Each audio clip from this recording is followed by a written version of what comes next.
ગુજરાતમાં શિક્ષકો અને વિદ્યાર્થીઓની જગ્યાએ તંત્રએ ઉઠા ભણાવતા હોવાનું સર્વત્ર સામે આવી રહ્યું છે, ત્યારે પાલિકા સંચાલિત નગર પ્રાથમિક શિક્ષણ સમિતિ પણ અન્ય જિલ્લાઓની માફક 3 શિક્ષકો અંદાજે 6 મહિનાથી ગેરહાજર હોવા છતાં પગાર ચાલુ છે.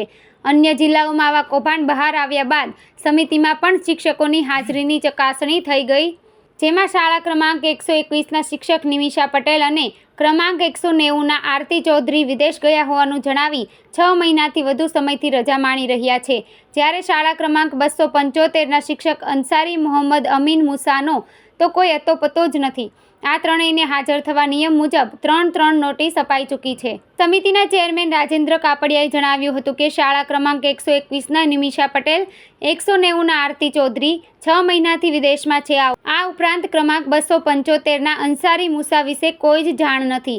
આ ત્રણેય શિક્ષકોને નોટિસની કાયદેસરની પ્રક્રિયા પૂર્ણ કરીને ટર્મિનેટ કરાશે.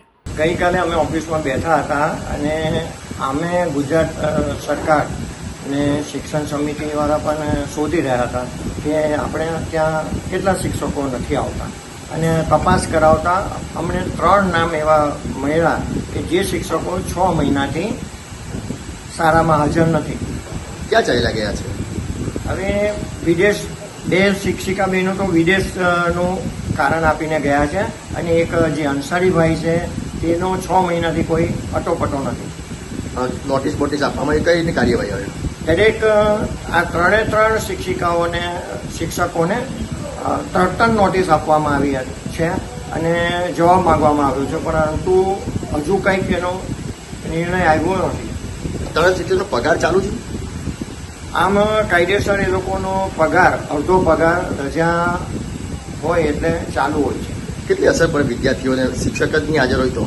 શિક્ષક હાજર ના હોય તો વિદ્યાર્થીઓને ભણવામાં તકલીફ તો પડે, પરંતુ આપણે સાથી શિક્ષકોને વિદ્યા સહાયકો મળીને આ 1-2 શિક્ષકો ના હોય તો એના માટે કોઈ એવો વિષય નથી.